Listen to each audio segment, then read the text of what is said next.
Bonjour à tous, bienvenue pour une nouvelle vidéo sur FZIBA SDL, page YouTube.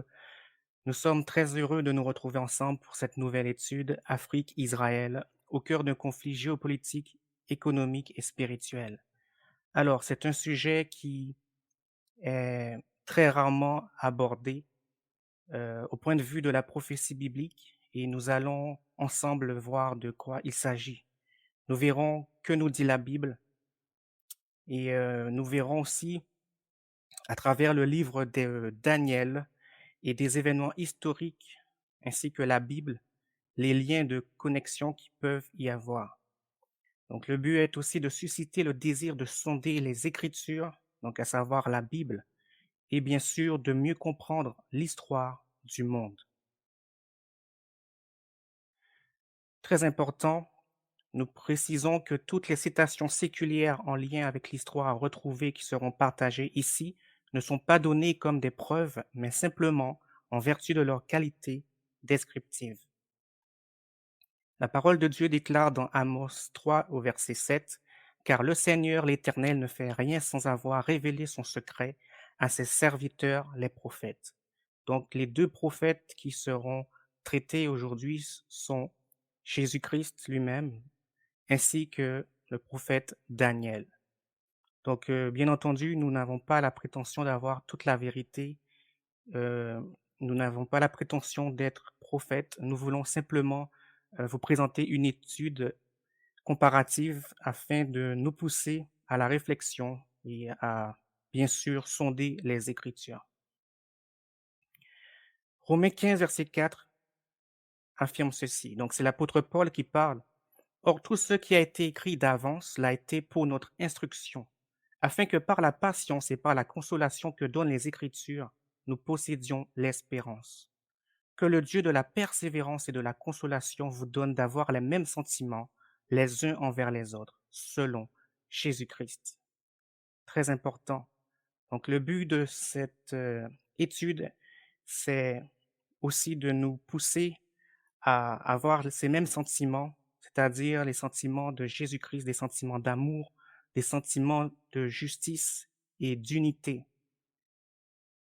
Alors, nous verrons aussi à quel point Dieu a une longueur d'avance, car il révèle à ses serviteurs les prophètes des événements à venir, des millénaires, des siècles à l'avance.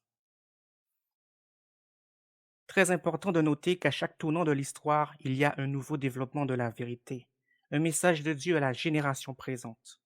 Les vérités anciennes conservent toute leur importance et les vérités nouvelles ne sont pas indépendantes des anciennes. Elles n'en sont que le complément. Les vérités nouvelles ne peuvent être comprises qu'à la lumière des anciennes.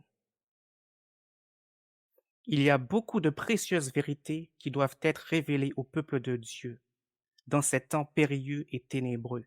Mais c'est le but déterminé de Satan, d'empêcher la lumière de vérité de briller dans les cœurs humains.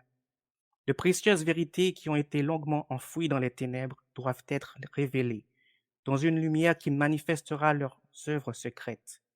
Car, car Dieu glorifiera sa parole qui apparaîtra dans une lumière que nous n'avions jamais vue auparavant. Amen. Alors, nous tenons à préciser que cette étude comparative est essentiellement fondée sur cette règle, une règle qu'on retrouve dans l'étude des prophéties. Elle est la suivante. Là où il n'y a ni figure ni symbole, il faut donner aux termes de la Bible leur sens le plus évident. Il faut donner aux termes de la Bible leur sens le plus évident.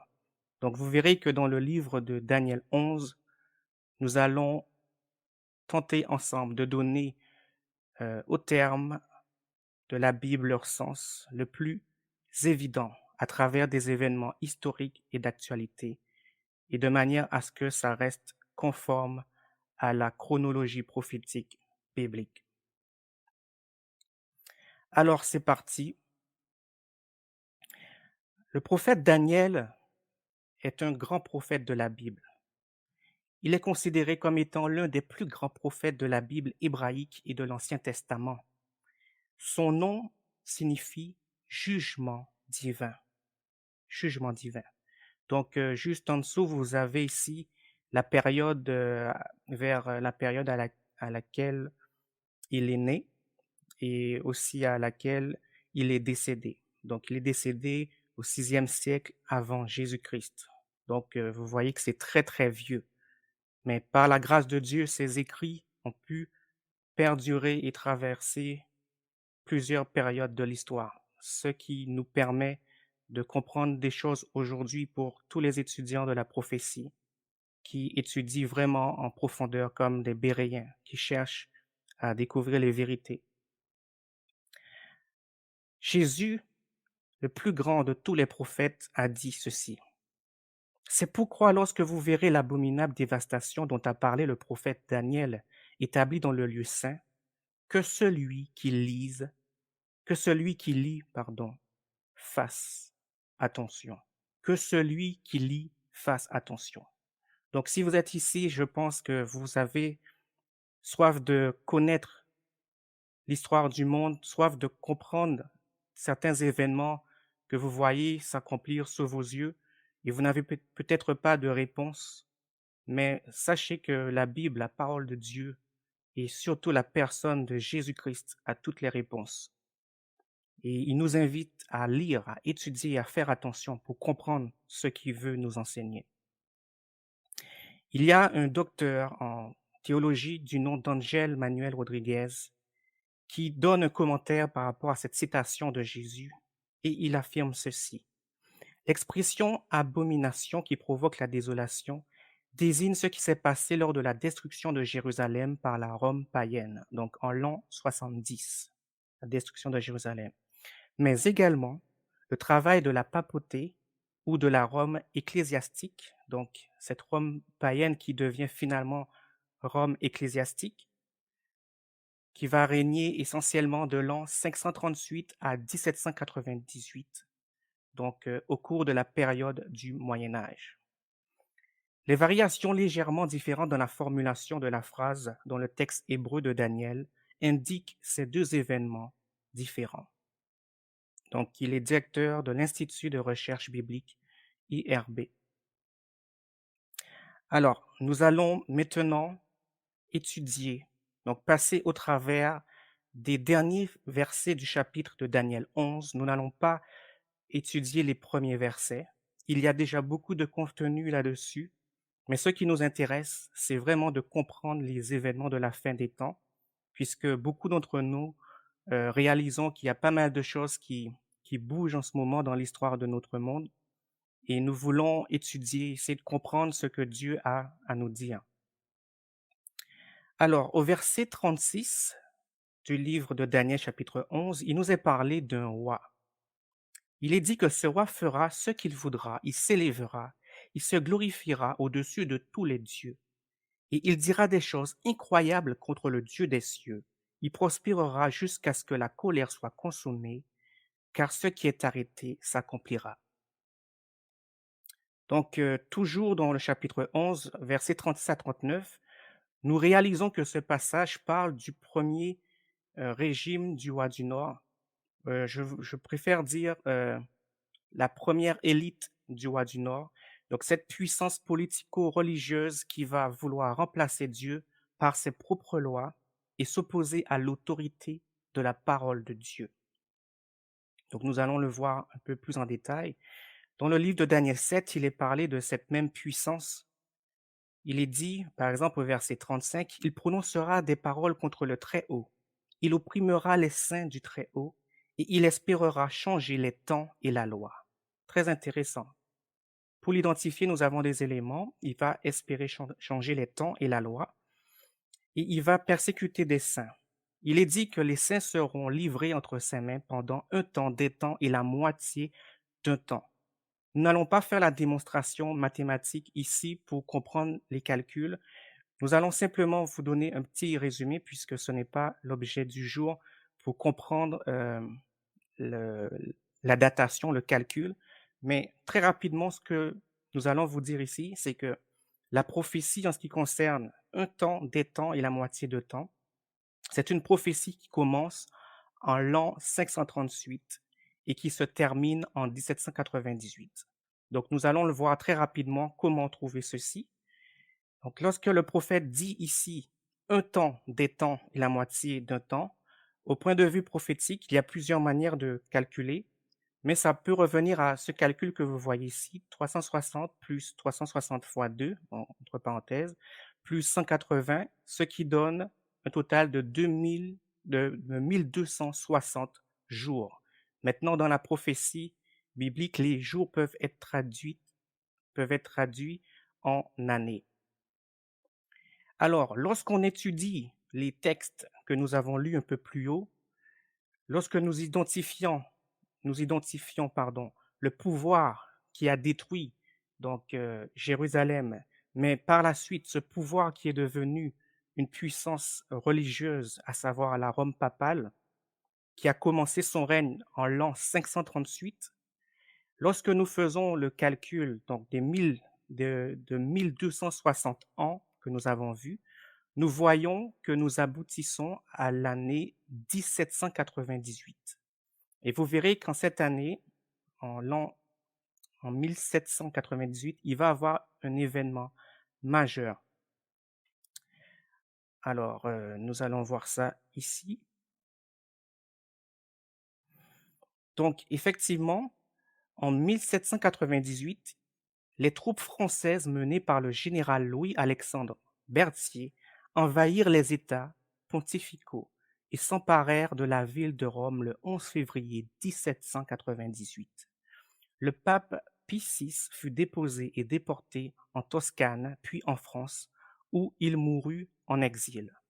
Lorsque nous rassemblons tous les éléments bibliques de la prophétie au sujet de cette puissance, donc cette puissance qui change la loi et les temps, cette puissance qui va persécuter plusieurs enfants de Dieu dans le monde, donc de l'an 538 à 1798, nous voyons que tout coordonne vers cette puissance qu'on peut identifier comme la Rome ecclésiastique ou encore la papauté. Donc il s'agit bien sûr d'une élite, car Dieu a ses enfants partout dans toutes les religions du monde, qu'ils soient catholiques, protestants, juifs, musulmans, etc. Donc le but ici, en fait, c'est vraiment de comprendre un peu ce qui se passe dans le monde, les différentes puissances qui sont présentées dans la parole de Dieu, dans un esprit vraiment de réconciliation, d'unité, et surtout pour que Dieu nous permette de saisir le projet de paix finalement qu'il a pour chacun d'entre nous. Alors, nous voyons aussi, donc, dans le livre de Daniel 2, au verset 43, il est toujours parlé de cette puissance. Donc, nous avons vu la Rome ecclésiastique. Nous verrons que cette puissance va se mêler avec d'autres puissances. Donc, il va euh, avoir des alliances humaines. Donc, au niveau des nations qui sont identifiées, si je recule un peu plus en arrière, euh, au verset 24, il dit qu'au niveau de la puissance, donc la Rome ecclésiastique ou la papauté, au verset 24, il est dit, les 10 cornes, ce sont 10 rois qui s'élèvent de ce royaume. Un autre s'élèvera après eux, donc c'est-à-dire la Rome ecclésiastique, il sera différent des premiers, et il abaissera 3 rois. Donc c'est ce que la prophétie de Daniel 7, verset 24 nous dit, et historiquement parlant, ceci se vérifie aussi, puisque si nous lisons ce paragraphe ici, il est dit que les 10 nations nommées, donc excusez-moi, nommées accent aigu ES, donc les 10 nations barbares qui ont été nommés ainsi par les Romains apparurent lors de la chute de l'Empire romain. Donc n'oublions pas que l'Empire romain était d'abord d'origine païenne.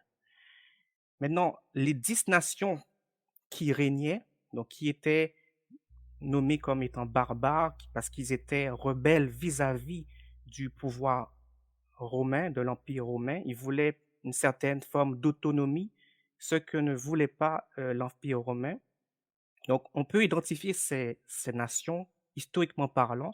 Par exemple, nous avons les Saxons qui sont à l'origine des nations anglaises. Nous avons les Francs, à l'origine de la nation française, les Allemands, à l'origine de la nation allemande, les Wisigoths, à l'origine de la nation espagnole, les Suèves, à l'origine, pardon, de la nation portugaise, les Lombards, à l'origine de la nation italienne, les Burgondes, à l'origine de la nation suisse.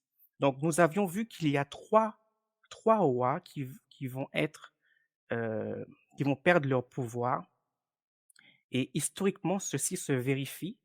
Il s'agit des nations suivantes, les Hérules, les Vandales, les Ostrogoths, qui disparurent en l'an 538 par donc, la Rome ecclésiastique. Donc, ça se vérifie historiquement parlant. Vous pouvez chercher dans les encyclopédies, vous avez pas mal de documents à ce sujet.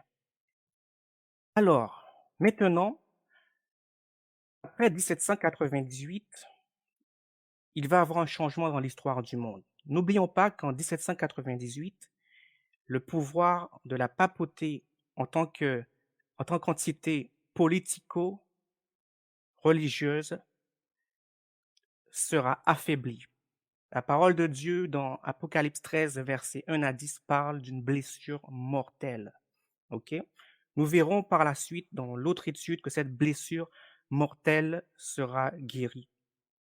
Donc cette blessure mortelle, nous voyons, elle se manifeste vraiment, on a vu par le général Berthier, qui va enlever cette toute puissance finalement qu'avait la papauté de 538 à 1798. Donc la prophétie des 1260 années. Alors, après les 1798, nous voyons, on parle plus de l'émergence des puissances occidentales, puisque la papauté a perdu ce monopole. Donc, ce sont les puissances occidentales, donc parmi les 10 nations que nous avons vues, ou les 7, qui qui ont une certaine autonomie. Et le prophète Daniel nous révèle ceci. Il nous dit, tu as vu le fer mêlé avec l'argile, parce qu'ils se mêleront par des alliances humaines, mais ils ne seront point unis l'un à l'autre, de même que le fer ne s'allie point avec l'argile. Donc la parole de Dieu nous révèle que ces nations, quoique ensemble, ne seront pas vraiment unies. Il y aura des tensions. Et c'est ce que nous avons vu récemment, par exemple, avec le Brexit, euh, avec le Royaume-Uni qui va sortir en fait de l'Union européenne, qui voudra avoir une certaine autonomie. Donc, vous voyez ici une autre preuve une autre évidence de la parole de Dieu en ce qui concerne des alliances humaines qui ne vont pas vraiment tenir. Alors, la partie qui nous intéresse, donc par rapport au sujet du jour, c'est à partir du verset 40. Il nous est parlé du roi du nord et du roi du sud. À partir des éléments que nous avons vus précédemment, si l'on considère la période de la fin des temps commençant à 1798, nous voyons que le roi du Nord, qui était jusqu'ici la Rome ecclésiastique ou la papauté, donc sera affaibli. Et à l'issue de cet affaiblissement, il va avoir une nouvelle puissance qui rentre en scène. Mais cette puissance est toujours connectée au roi d'origine, le roi du Nord.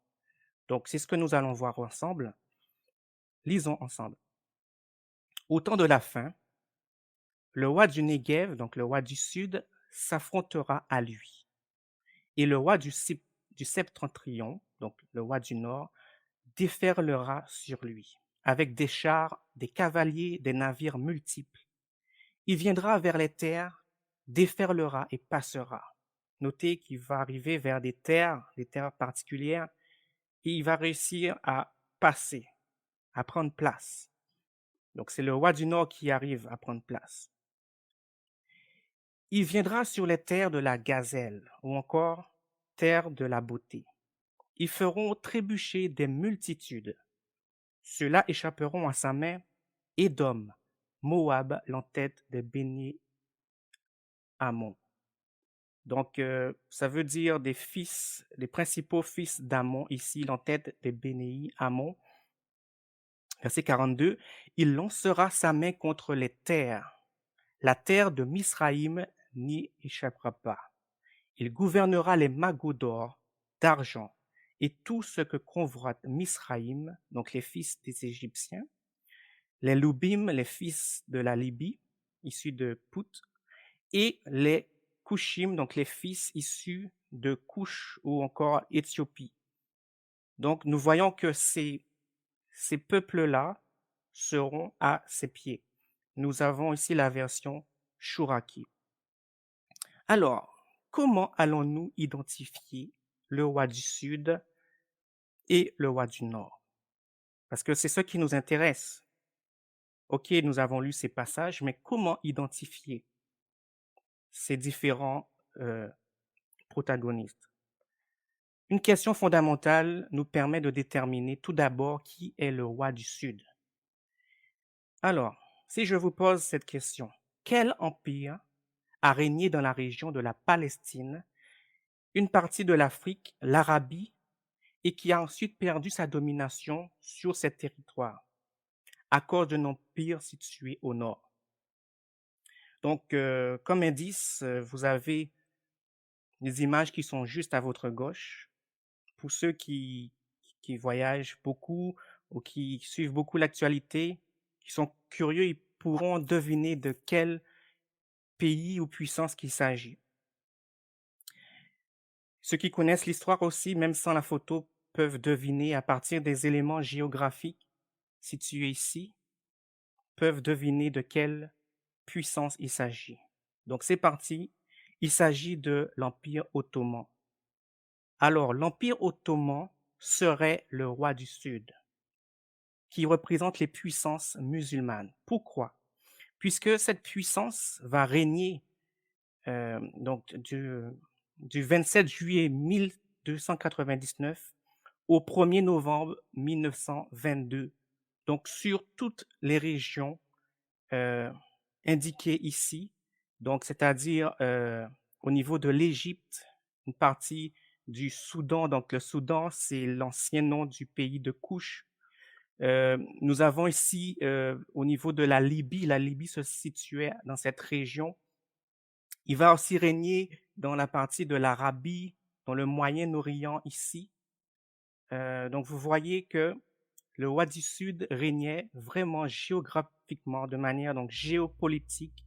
L'Empire ottoman régnait dans cette région du monde et vont perdre peu à peu leur puissance.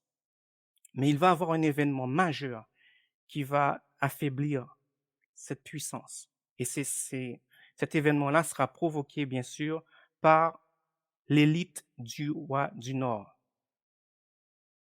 Donc, historiquement parlant, il est dit que la partition de l'Empire ottoman, c'est-à-dire la répartition géographique, correspond à une série d'événements politiques qui eurent lieu après la Première Guerre mondiale.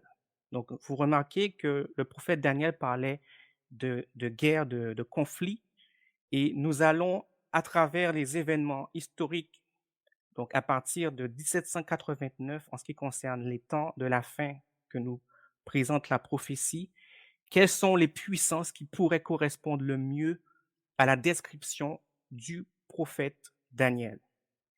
Alors, il est dit, selon des sources historiques, donc nous n'avons fait que citer des documents historiques, il est dit que l'Empire ottoman fut longtemps le premier État islamique en termes géopolitiques, culturels et idéologiques.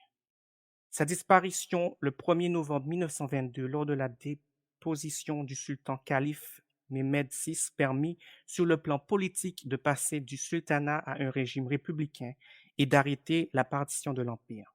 Sur le plan spirituel, l'abolition du califat permit l'instauration de la laïcité en Turquie, mais fit disparaître l'instance régulatrice de l'islam sunnite. Il est dit aussi que la partition de l'Empire ottoman conduisit à l'augmentation de l'influence des puissances occidentales au Proche-Orient, notamment de la Grande-Bretagne et de la France. OK, donc notez cela. Donc nous avons vu que le roi du Sud est, bien entendu, l'Empire ottoman, qui est aujourd'hui, enfin, qui représente la puissance islamique. Maintenant, nous allons identifier dans un second temps qui est le roi du Nord. Il est aussi dit dans des écrits d'histoire qu'à l'issue de la Première Guerre mondiale, donc pour l'Empire ottoman, l'issue de la Première Guerre mondiale risque d'être son démembrement, car allié aux Austro-Hongrois et aux Allemands, il se trouve dans le camp des vaincus. Donc ça, nous voyons ici euh, que l'Allemagne ainsi que l'Austro-Hongrois, les alliés austro-hongrois, vont être du côté du roi du Sud à un moment donné de l'histoire et ils vont être vaincus. Alors, nous avons ici un élément qui est très, très intéressant, qui va dans le même sens de Daniel 11. Le traité de Sèvres est extrêmement sévère. Les territoires à majorité arabe, donc Syrie, Palestine, Liban, Mésopotamie, Hejaz, Azir, Yémen, sont détachés de l'Empire et ceux du croissant fertile sont placés par décision de la Société des Nations. OK? Très important. Donc, ils seront sous mandat britannique et français. Maintenant, avec les éléments que nous avons vus, vous avez peut-être une certaine idée de qui peut être le roi du Nord. Donc, quand nous parlons du roi du Nord, c'est dans le contexte de la période qui se situe après 1798. Alors, quelle puissance située au nord de la Turquie va récupérer le pouvoir géopolitique de celle-ci? Alors, vous avez déjà une petite idée. Il s'agit de l'Empire britannique. Il faut savoir que l'Empire britannique était la première puissance mondiale à son apogée en 1922, avec un quart de la population mondiale, soit environ 400 millions d'habitants, et s'étendait sur 29,8 millions de kilomètres carrés. En conséquence, son héritage dans les domaines de la politique et du droit, de la linguistique et de la culture est colossal. Ce n'est pas étonnant que la langue anglaise est la langue la plus parlée dans le monde. Maintenant, vous me direz, mais probablement, mais quel rapport qu'il y a entre la Rome ecclésiastique que nous avons vue un peu plus tôt, qui représente le roi d'origine du Nord. Donc, quel lien qu'il y a entre l'Empire britannique et Rome? Donc, il y a certains liens que nous pouvons mettre en évidence ici. Il faut savoir que l'Empire britannique est géré en fait par l'élite donc de la City of London ou la Cité de Londres, donc qui prend toutes les décisions principales de Londres, du Royaume, pardon, de l'Angleterre ou du Royaume-Uni. Donc, il est dit que c'est une cité, donc c'est une cité et un comté à l'intérieur du Grand Londres. Elle est à la fois le cœur historique et le centre géographique de la ville de Londres. Située dans la rive gauche de la Tamise, elle englobe le périmètre du mur de Londres, enceinte de la cité romaine de Londinium. Ok, donc il faut savoir que Londinium ou Londres, c'était une ancienne cité romaine. Et si vous analysez le blason donc de la City of London, vous pouvez retrouver des éléments qui rappellent la description, notamment de la première bête qu'on va voir la semaine prochaine dans le livre d'Apocalypse 13, euh, versets 1 à 10. Il est dit qu'il y a une bête qui va recevoir la puissance d'un dragon. Donc cette bête-là, nous savons que elle est constituée de plusieurs puissances, elle a 10 têtes, etc. Il y a une tête qui est blessée, que nous avons vu déjà, qui représente la, la Rome ecclésiastique ou la Rome ou la papauté, mais il est dit que cette bête-là, composée de toutes ces puissances-là, reçoit la puissance du dragon. Vous pouvez voir aussi dans le blason de la City of London la référence au dragon. Est-ce une coïncidence? L'avenir nous le dira, mais lorsque Dieu donne une parole, il est possible de vérifier tous les détails, tous les éléments de manière vérifiable et historique. Alors, la Grande-Bretagne, donc qui est cette première, donc cette élite du roi du Nord, nous voyons que qu'à l'issue de la Première Guerre mondiale, elle s'en sort en apparence un peu mieux parce qu'il n'y a aucune destruction sur son territoire. Dans les médias, elle se renforce car elle a conquis des colonies allemandes ainsi que de nouveaux territoires dans la péninsule arabique aux dépens de l'Empire ottoman. L'Empire britannique sort plus grand de la Première Guerre mondiale. Ok, lorsque nous parlons de l'Empire britannique, du roi du Nord, etc., il faut savoir que nous parlons essentiellement d'une élite, car nous savons que Dieu a un projet de paix pour tous ses enfants, quel que soit le pays, leur origine ethnique, peu importe le lieu où ils se trouvent. C'est juste que la parole de Dieu veut mettre en évidence certaines puissances pour nous permettre de comprendre l'histoire du monde et prendre les bonnes décisions, c'est-à-dire aller du côté de Dieu. Nous allons le comprendre progressivement. Nous avons maintenant, nous voyons que l'Empire ottoman est réduit à l'Anatolie. Donc, ça représente l'Anatolie, si vous voulez, la Turquie actuelle. Donc, c'est une région qui n'est pas aussi étendue, aussi grande que l'Empire ottoman de l'époque. Donc, on voit bien qu'il perd toutes ses possessions dans la péninsule arabique au profit de la France et de la Grande-Bretagne. Donc, ce sont des sources supplémentaires que nous mettons ici. Nous notons ici que ce sont des sources que nous avons indiquées ici, qui sont dans des livres d'histoire. Nous avons les liens ici où vous pouvez vérifier. Alors, en résumé de la Première Guerre mondiale, nous notons qu'il y a 18,6 millions de morts.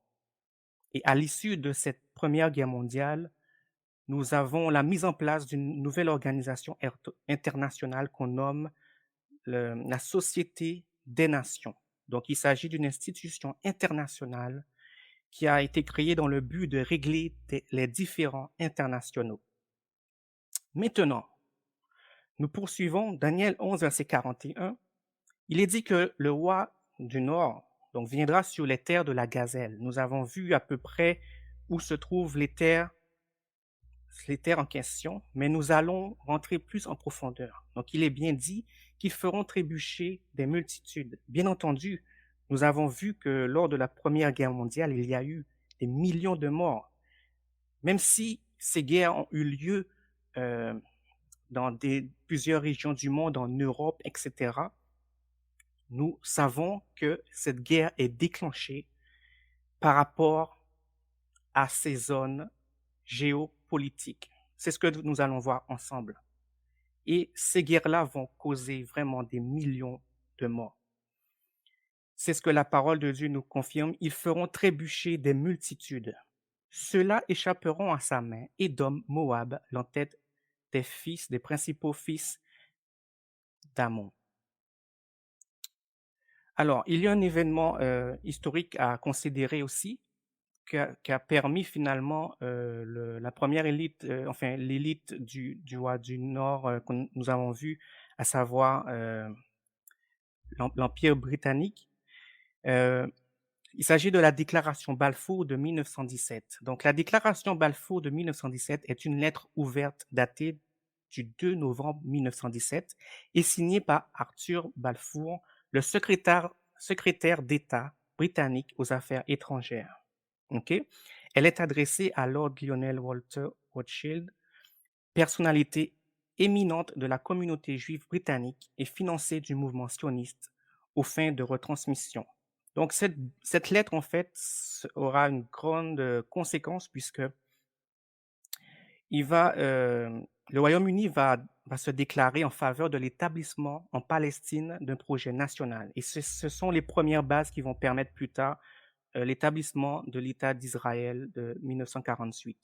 Donc nous voyons que c'est encore l'Empire britannique qui, d'une certaine manière, arrive à s'installer dans ces zones-là qui étaient finalement, enfin, comme nous l'avons vu, dominées par l'Empire ottoman. Donc nous voyons que même cet événement confirme Daniel 11. Ceux qui échappent au roi du Nord, donc nous l'avons vu, sont les fils d'Édom, Moab et d'Ammon, donc les principaux fils d'Ammon. Aujourd'hui, de manière géographique, il faut savoir que Édom, Moab, Ammon représentent essentiellement la zone de la Transjordanie. Mais il est à noter aussi que on parle des fils, donc probablement il y en a qui sont peut-être pas uniquement dans cette région du monde, ils sont peut-être répartis dans des zones à proximité. Nous n'avons pas le détail ici. Au verset 42, il est dit que le roi du Nord lancera sa main contre les terres. Donc vous voyez comment le terre, pardon, est repris à plusieurs reprises. On parle vraiment de géographie, d'économie également, de géopolitique, et bien sûr dans un contexte de guerre. Il lancera sa main contre les terres, la terre de Misraïm, donc qui représente la terre des fils des Égyptiens, n'y échappera pas. Il gouvernera les magots d'or, d'argent, et tout ce que convoitent, donc les fils des Égyptiens, les fils de Pout, donc les Libyens, les fils des Couchites, de Couche ou de l'Éthiopie, à ses pieds. Donc Éthiopie ou Soudan, on pourrait dire aussi Soudan. L'ancien royaume de Couche était essentiellement au Soudan, donc au sud de l'Égypte.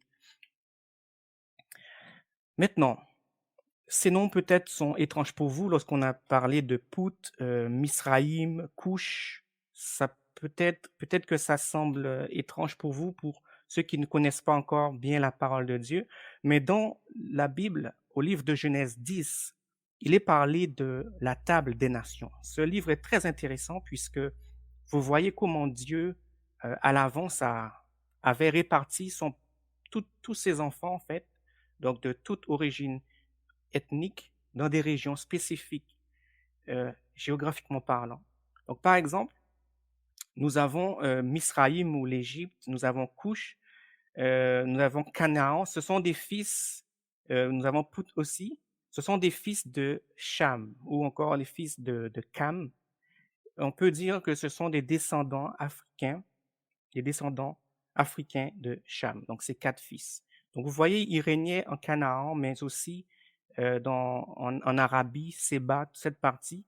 Et même si on devait donner plus de précision, si on parle par exemple de Nimrod, qui était aussi un fils, un descendant de Cam, ils avaient créé un royaume au niveau de l'Assyrie ici. Donc, c'était vraiment des royaumes qui étaient très puissants, historiquement parlant, dans les temps reculés. Et dans l'histoire du monde, vous verrez que il va avoir une période pour chaque grande famille. En gros, chaque grande famille, il va avoir une période où telle ou telle famille va régner. Et aujourd'hui, les familles, les plus grandes puissances qui règnent aujourd'hui euh, sont identifiées comme les descendants indo-européens, les descendants de Japheth. Donc, c'est ce que l'histoire nous montre aujourd'hui. Et nous verrons que la prophétie biblique nous le révèle également. Il est important de noter que, historiquement parlant, il est dit que les relations entre les puissances européennes à propos de l'Afrique au tournant des 19e et 20e siècles peuvent être considérées comme emblématiques des événements qui ont amené à la Première Guerre mondiale. OK? Donc vous voyez, c'est peut-être un élément qui est nouveau pour vous en fonction de la manière dont on vous a enseigné les différentes phases de la Première Guerre mondiale, mais il est très important d'étudier l'histoire à plusieurs angles de vue pour nous donner un meilleur éventail et mieux comprendre les choses. Et je trouve que la parole de Dieu, les prophéties nous permettent comment dire, d'explorer ce large éventail. Donc, nous voyons aussi un événement majeur. Il est parlé de la conférence de Berlin. Donc, cette image que vous voyez, certains l'ont déjà vue, d'autres ne la connaissent pas du tout. Donc, vous voyez un beau petit gâteau qui qui est séparé et ce gâteau est nommé l'Afrique. Donc, on pense automatiquement à Daniel 11 lorsqu'il est parlé euh, des terres qui seront réparties, qui seront où les richesses seront exploitées. Donc, il s'agit ici d'une caricature de l'hebdomadaire, l'illustration de 1885, intitulée La conférence de Berlin. À chacun sa part si l'on est bien sage. Représentant Bismarck, partageons le gâteau Afrique. Donc, nous voyons toujours que ce sont en gros, les dix royaumes, les puissances qui sont issues donc de la Rome, premièrement la Rome païenne, qui deviendra ensuite la Rome ecclésiastique. Nous avons vu ensuite qu'il va y avoir une division entre ces puissances-là, ces royaumes-là. Et la prophétie biblique nous dit qu'ils vont essayer de s'unir, mais il y aura toujours des tensions. Notamment, nous l'avons vu, historiquement parlant, la Première Guerre mondiale, et nous verrons même la Seconde Guerre mondiale aussi. Alors, donc il est dit, le partage de l'Afrique désigne le processus de compétition territoriale entre les puissances européennes en Afrique, partie du mouvement général de colonisation de la fin du XIXe siècle, principalement entre 1880 et la Première Guerre mondiale. Les deux principaux pays européens concernés étaient la France et le Royaume-Uni. Donc vous voyez, on retrouve quand même beaucoup la France et le Royaume-Uni, mais l'élite mondiale qui correspond le plus à la description des premiers événements que nous avons vus dans Daniel 11 à partir du verset 40 représente particulièrement l'Empire britannique. Daniel 11, verset 42, il est dit, le roi du Nord lancera sa main contre les terres, la terre de Misraïm n'y échappera pas. Donc, vous avez ici quelques puissances donc européennes qui vont se partager l'Afrique. Donc, par exemple, les Allemands sont de couleur verte ici. La Belgique, ici, une couleur ici beige jaunâtre, etc. Le Royaume-Uni, comme vous voyez, est de couleur rougeâtre ici. Donc, vous avez le Royaume-Uni qui va dominer vraiment donc l'Égypte ici, ainsi que le Soudan qui se trouve juste en dessous. Nous avons aussi dans cette région, je crois, l'Ouganda et le Kenya. Il me semble ici que c'est l'Érythrée, je ne suis pas sûr. Donc, vous voyez, ça rentre vraiment dans le contexte biblique de Daniel 11. Et il ne faut pas oublier que la France aussi est un gros joueur là-dedans. Vous avez la France dans toute cette région en bleu, ici. Alors, il est dit que qu'il gouvernera les magots d'or, d'argent et tout ce que convoite Misraïm, donc les fils des Égyptiens, les Loubim, les fils de Pout, et les Couchim, les fils de l'Éthiopie ou de l'ancien royaume du Soudan, de Couche, qui était au Soudan. Donc, voici une carte très intéressante. Vous avez la source qui se trouve en bas à gauche, qui nous montre en fait la puissance, enfin la richesse, pardon, du sol africain. Donc, nous avons du pétrole, de l'or, du diamant, tantal, sel, graphite, colbate, aluminium, bauxite, bois, uranium, etc., etc. Donc, vous voyez ici, quand il est parlé, tout ce que convoitent donc les pays, les nations en fait africaines, c'est-à-dire tout ce qu'ils ont de précieux, ce qui fait leur richesse au point de vue économique, tout cela en fait sera sous la domination en fait des puissances euh, européennes, mais pas que européennes, puisque vous verrez un peu la suite de l'étude. Mais nous notons que ceci est une conséquence, en fait, une conséquence de la prise de position de cette nouvelle élite du roi du Nord à travers l'Empire britannique. Mais il y a plusieurs joueurs là-dedans. J'espère que je me fais comprendre. OK. Par exemple, dans le journal Le Point Économie, nous pouvons voir que, donc ça date quand même de 2015, mais il est dit que l'Afrique peut nourrir toute la planète. Donc pourquoi il dit cela? Parce que l'Afrique compte 60% des terres arables non exploitées du monde, ce qui est énorme. Donc, terre arable, vous avez une définition. Donc, ce sont toutes les terres régulièrement labourées et cultivées. Donc, en gros, c'est quasiment le continent, pardon, qui a le plus de territoire, de terres agricoles pour produire des aliments, de la nourriture pour le monde entier. Donc, vous imaginez si toutes ces richesses, comment dire, si les nations les plus puissantes au monde sont privées du continent, ça sera une sorte de faillite pour ces puissances-là. Donc c'est pour cela que ça confirme ce que dit le prophète Daniel, la domination donc de ces puissances qui peuvent se vérifier historiquement parlant, mais encore aujourd'hui. Mais pourquoi Dieu veut nous présenter tous ces éléments? Là, nous parlons uniquement aujourd'hui de la partie géographique, géopolitique, la partie militaire, aussi la partie économique. Mais le point central sera la partie spirituelle. Là, c'est plus un cours, excusez-moi l'expression, c'est plus une étude euh, qui décrit un peu qui pose le décor, le cadre, mais le cœur de cette étude sera la dimension spirituelle que nous verrons à la prochaine étude.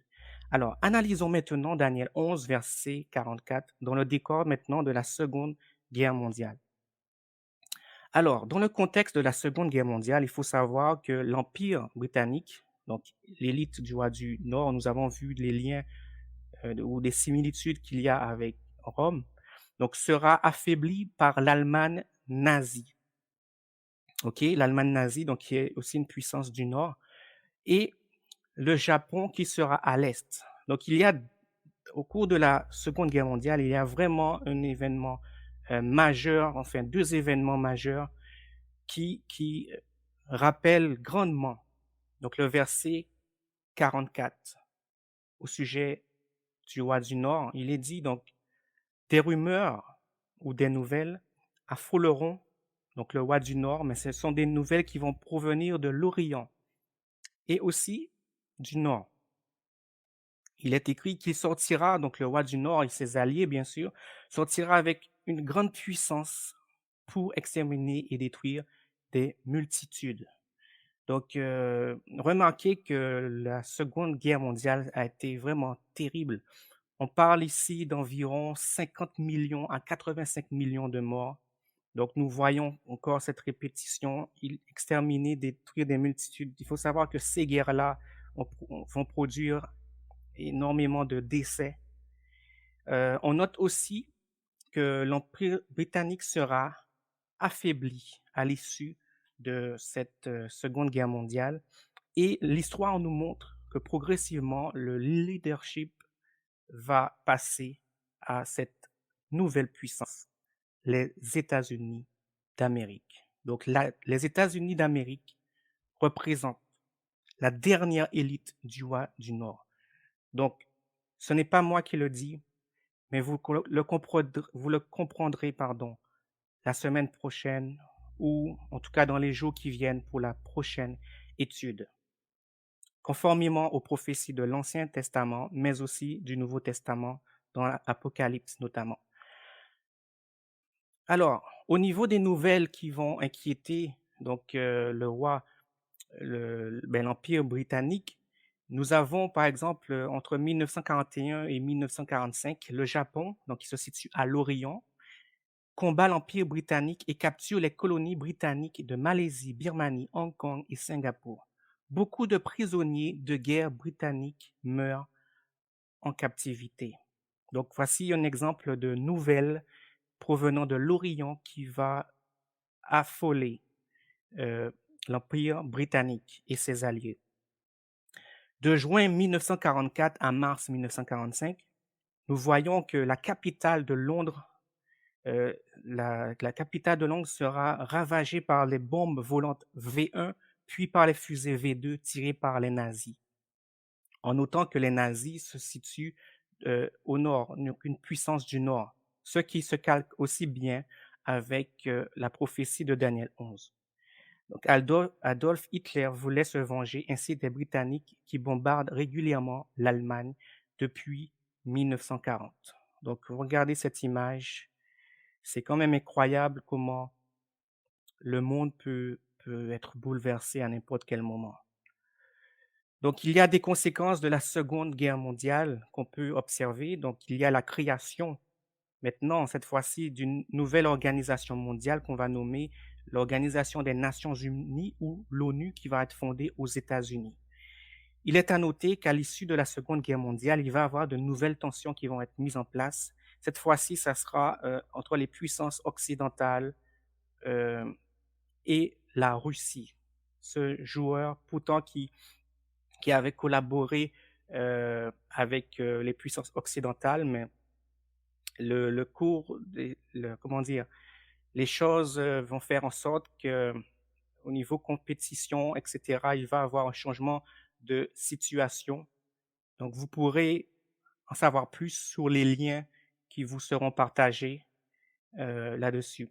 Alors, la Russie devient le plus grand ennemi des puissances occidentales et plusieurs savent que la guerre, bien que froide en quelque sorte, n'est pas finie et peut éclater à n'importe quel moment. Donc, il y en a qui se disent aujourd'hui, ah non, il n'y aura plus de guerre. Euh, juste un instant. Il y a eu la Première Guerre mondiale, la Seconde Guerre mondiale. C'est pas possible qu'il y ait une troisième guerre. Nous ne savons pas ce que nous réserve l'avenir. Nous allons, en tout cas, voir ce que la Bible nous dit à ce sujet. Alors, quel lien il y a entre les États-Unis d'Amérique et Rome, puisque nous voyons qu'après l'Empire britannique, comme élite du roi du Nord, il y a un nouveau joueur qui va qui va se substituer finalement à l'Empire britannique. Il s'agit des États-Unis d'Amérique. OK? Donc, quel lien qu'il y a entre les États-Unis et Rome? Vous serez peut-être surpris de ce que je vais vous montrer ici, mais j'ai été aussi surpris que vous lorsque Dieu m'a permis de trouver cela dans des écrits historiques. Donc, les sources sont ici. Donc, si vous voulez des sources, n'hésitez pas à nous écrire dans les commentaires pour avoir le document. Et ça il sera un plaisir pour nous de vous le partager puisque notre but, c'est vraiment de nous permettre finalement de comprendre un peu ce que Dieu attend de nous et dans le but de nous sauver et de partager la bonne nouvelle de l'Évangile, puisque dans ce contexte de guerre, de conflit, il faut savoir qu'il y a une bonne nouvelle. Et c'est vraiment ce que j'aimerais qu'on comprenne ensemble. Alors, c'est sûr qu'il y a eu beaucoup de morts, de décès, il y a beaucoup de tristesse là-dedans, nous comprenons cela, c'est triste, malheureusement, c'est les conséquences du péché, et Dieu n'a jamais voulu cela pour l'humanité. Mais il nous révèle ces choses à l'avance pour savoir comment nous préparer, comment trouver euh, la solution qui est en Christ. Alors, le 13 mai 1964, il est dit que les autorités coloniales de Maryland délivrèrent à Francis Pope un brevet pour une parcelle de terre de 400 acres située sur le ruisseau Tiber qu'il nomma Rome. Intéressant. Cette parcelle se trouvait dans les limites de l'actuelle ville de Washington. Le Capitole, que vous connaissez, le Capitole, donc c'est le siège du Congrès américain ou encore le siège du pouvoir législatif des États-Unis d'Amérique. Donc, le Capitole est situé sur cette parcelle ou à proximité. Donc, ça, c'est la première citation trouvée. Monsieur Pope avait manifestement le désir d'être le pape de Rome sur le Tiber. Donc, ça, c'est la première citation. La seconde citation se trouve dans le journal, la magazine The United States Catholic Historical Magazine, donc qui date de 1887 à la page 406. Il est dit, François Pope possédait autrefois les terres où se trouve le Capitole. Sa ferme s'étendait du Capitole jusqu'à la branche orientale du Potomac. Ok, le prophète tel que je m'en suis souvenu se présente ainsi. Le 5 juin 1963 a été établi pour Francis Pope de cette province, gentilhomme, une parcelle de terre appelée Rome, située sur le côté est la rivière Anacostie et s'étendant vers le nord sur 20 perches jusqu'à l'embouchure. Donc, excusez-moi la traduction ici, mais ce qui nous intéresse ici, c'est de voir quel lien, quelle similitude qu'il pourrait avoir entre les États-Unis, donc cette nouvelle élite qui représente le roi du Nord. Donc, pour identifier cela, il doit avoir fondamentalement un lien avec Rome. C'est ce que nous avons vu, notamment avec l'Empire britannique, et c'est ce que nous voyons aussi pour les États-Unis. Alors, il est dit, comme il s'appelait Pope, il a cru bon, dans un esprit humoristique, d'appeler sa ferme Rome et le petit ruisseau qui la traversait Tiber. D'accord? Donc, il nous est dit ici que c'est de manière, dans un esprit humoristique. Donc, est-ce une coïncidence? Là est la grande question. En ce qui nous concerne, nous ne croyons pas que c'est une coïncidence, puisque les éléments, les détails bibliques doivent, les événements historiques, pardon, doivent, euh, doivent confirmer finalement la parole de Dieu. C'est vraiment la parole de Dieu qui a le dernier mot, et c'est la parole de Dieu qui montre vraiment que ça s'est accompli et que ça correspondait à telle ou telle situation. Alors, supposons que c'était dans un esprit humoristique, ok? Parlons maintenant de l'architecture du Capitole. Donc, ce qui se trouve à Washington, D.C., aux États-Unis. Donc, vous avez cette architecture qui a été choisie par cet homme dont vous voyez la photo, qui était un médecin et à la fois architecte amateur, William Thornton. Donc, il a été soutenu par le président George Washington et il va proposer ses plans donc en octobre 1792. Donc, il est dit qu'il va s'inspirer donc à partir de la grande colonnade du Louvre, mais aussi du Panthéon de Rome. Donc, vous voyez la connexion entre Rome. Il y a beaucoup d'évidences, beaucoup d'éléments qui montrent des connexions, des liens avec Rome. Donc, que ça soit indirect ou direct, nous n'avons pas la réponse, mais il y a tout de même un lien ou une similitude, une connexion avec Rome. Maintenant, que voyons-nous aujourd'hui dans le contexte actuel? Donc, au jour d'aujourd'hui, là, qui sont les nouveaux joueurs, les nouveaux gros joueurs? Nous avons vu la Première Guerre mondiale, nous avons vu la Seconde Guerre mondiale. Maintenant, qui sont les nouveaux joueurs après l'après-guerre? Donc, il y a une émission que je vous invite à regarder qui se trouve sur la chaîne de télévision France 24. Le titre est Le retour de la guerre froide. Donc, c'est vraiment très intéressant. Je vous invite à le regarder. Donc, par exemple, voici, ça a été publié le 5 avril 2021. Voici le titre. Donc, par exemple, c'est intéressant. Vous allez voir dans les détails, ils parlent par exemple de la superficie de la Russie, des États-Unis, de la Chine, qui sont finalement les trois plus gros joueurs au jour d'aujourd'hui dans le contexte actuel. Donc, on voit là, on parle de géographie ou encore de géopolitique. On voit que la superficie, les différentes superficies. Ici, nous avons le PIB par pays, donc la Chine, les États-Unis, la Russie. Donc c'est une, étude comparative aussi, en quelque sorte. Vous avez aussi les forces armées. Donc, vous voyez qu'en termes d'investissement, les États-Unis, c'est en première liste. Ensuite, nous avons la Chine, la Russie loin derrière, mais, euh, vous pouvez voir que au niveau de l'arsenal nucléaire mondial, la Russie va faire une grande différence. Donc, les trois premiers pays en tête de liste encore, sont les États-Unis, la Russie et la Chine. Maintenant, en termes d'estimation du nombre d'ogives nucléaires, nous avons ici la Russie qui est numéro 1, 6300, 6370, OK? Et les États-Unis aussi avec un nombre très élevé. Donc, en fait, ce sont des éléments historiques vérifiables et même d'actualité, je dirais, qui, qui nous font penser à cette parole. Car il faut savoir que dans les prophéties bibliques, des fois, un même passage peut avoir une double application, pardon.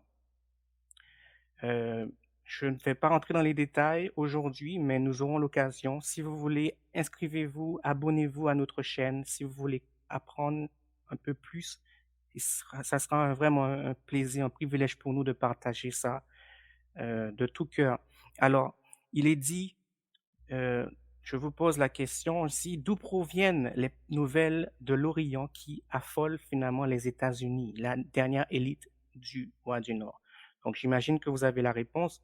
Mais selon l'actualité, c'est cette nouvelle qui affole euh, la- les États-Unis ainsi que ses alliés, bien sûr. Il s'agit de la Chine. Maintenant, il y a d'autres joueurs que nous pouvons considérer. Nous avons la Corée du Nord ainsi que l'Iran. Donc, je ne vais pas rentrer dans les détails ici. Nous n'avons pas beaucoup de temps. Maintenant, d'où proviennent les nouvelles du Nord qui affolent les États-Unis? Alors, si l'on réfléchit au Nord, puissance au Nord qui pourrait affoler les États-Unis d'Amérique, avec les informations que nous avons vues et dans le contexte de l'après-guerre, la Seconde Guerre mondiale, avec la guerre froide, nous comprenons, et c'est une évidence, et historiquement et encore aujourd'hui, au niveau de l'actualité, cette puissance au Nord qui inquiète les puissances occidentales, donc les États-Unis ainsi que l'Europe, c'est bien sûr, il s'agit de la Russie. OK? Donc, pas besoin d'être un étudiant euh, en histoire, en géographie et même de la Bible pour voir cela. Si vous analysez l'actualité, si vous prenez le temps d'analyser les choses, vous verrez que c'est une évidence.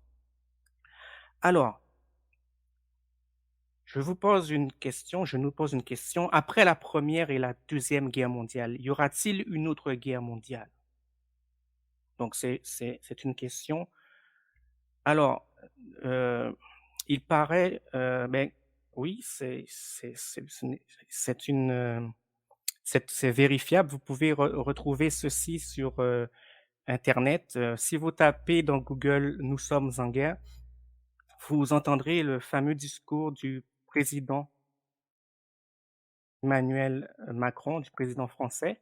Donc, bien entendu, il ne s'agit pas il ne s'agit pas d'une guerre militaire géopolitique comme nous l'avons vu Première Guerre mondiale, Seconde Guerre mondiale, mais il est quand même interpellant de voir que le terme guerre est utilisé à deux reprises, sachant que c'est une situation, donc la pandémie bien sûr, est quelque chose qui touche finalement le monde entier. Mais bien sûr, c'est juste une parenthèse. Nous voulons juste montrer ici qu'on retrouve le même terme guerre, mais bien sûr, il s'agit d'une guerre sanitaire. Donc, il est bien dit ici, nous ne luttons ni contre une armée, ni contre une autre nation, mais l'ennemi est là, invisible, insaisissable et qui progresse. OK? Bon, maintenant, l'avenir nous dira s'il y aura une autre guerre mondiale. OK? L'avenir nous le dira. En attendant, le décor actuel que nous vous avons présenté ici et les derniers versets de Daniel 11, pardon, ainsi que d'autres prophéties convergent vers cette possibilité d'une autre guerre, une autre guerre mondiale. Donc, rien qu'à voir des sujets d'actualité récents par rapport aux nouvelles qui peuvent affoler ben, les puissances occidentales. Par exemple, nous avons que, ici le Conseil de sécurité de l'ONU divisé sur la situation au Soudan. La Russie retarde une résolution. Donc, nous retrouvons encore la même, comment dire, les mêmes zones géographiques mises en évidence aussi dans Daniel 11 à partir du verset 40. Donc, on parle du Soudan aussi, aux couches. Nous avons, par exemple, encore la Russie. Ça, ce sont des choses qui inquiètent les puissances occidentales, l'ONU, les États-Unis, etc., l'Europe. Par exemple, embargo sur les armes en Afrique. Donc, la Russie bloque le renouvellement de plusieurs groupes d'experts de l'ONU. Donc, on voit ici en Centrafrique, au Soudan du Sud, en RDC, peut-être bientôt aussi au Mali. Donc, au Mali, pour ceux qui suivent l'actualité, il y a une situation en ce moment au Mali là qui est assez compliquée. Donc, on voit que c'est toujours en accord avec Daniel 11. Donc, n'oublions pas qu'il s'agit d'une guerre aussi économique. Nous voyons aussi que la Chine veut, veut de plus en plus tirer sa part du gâteau, on peut dire cela. Euh, Nous avons ici un article qui date du 26 octobre 2021 sur le site Komoda Africa.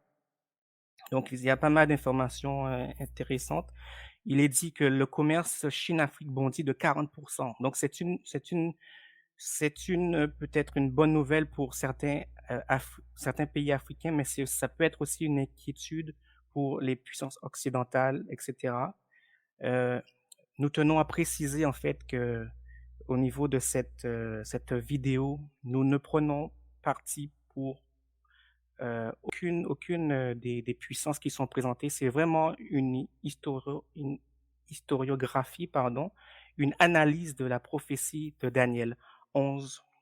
Et c'est ça, nous voulons montrer ici, par exemple, que le Nigeria, par exemple, est le plus important marché africain de la Chine. À ses côtés, on trouve d'autres pays anglophones comme la Tanzanie, Kenya, etc.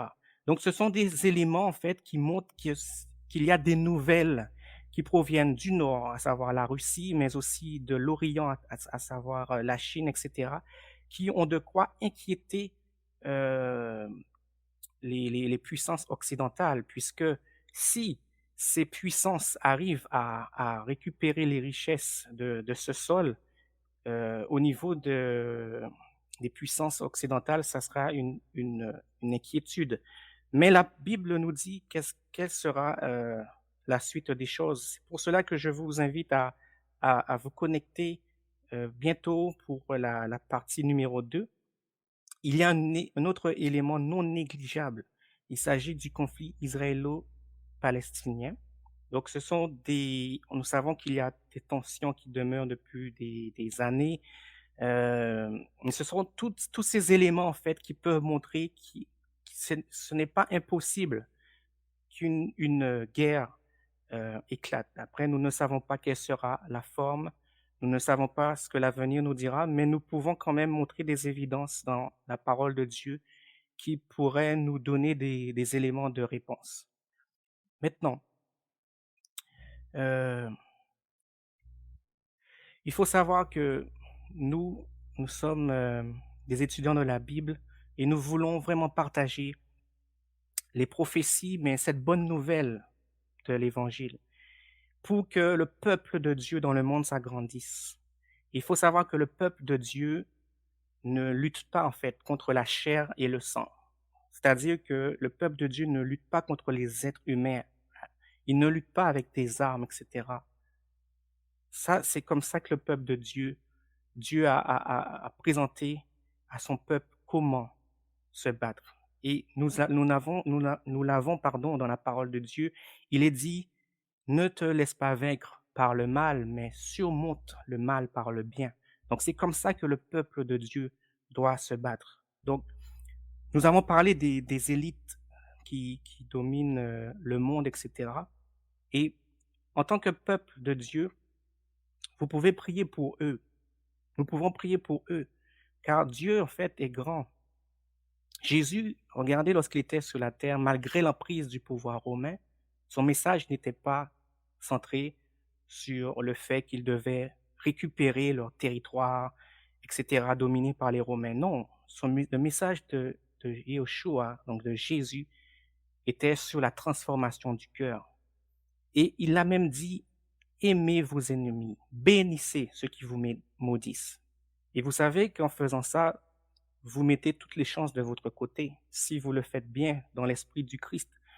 Puisque Dieu est tellement grand que même si un ennemi veut nous poser un guet-apens, Dieu est tellement grand qu'en faisant ça, euh, notre ennemi peut se tirer finalement une balle dans le pied, alors qu'il pensait nous poser un guet-apens.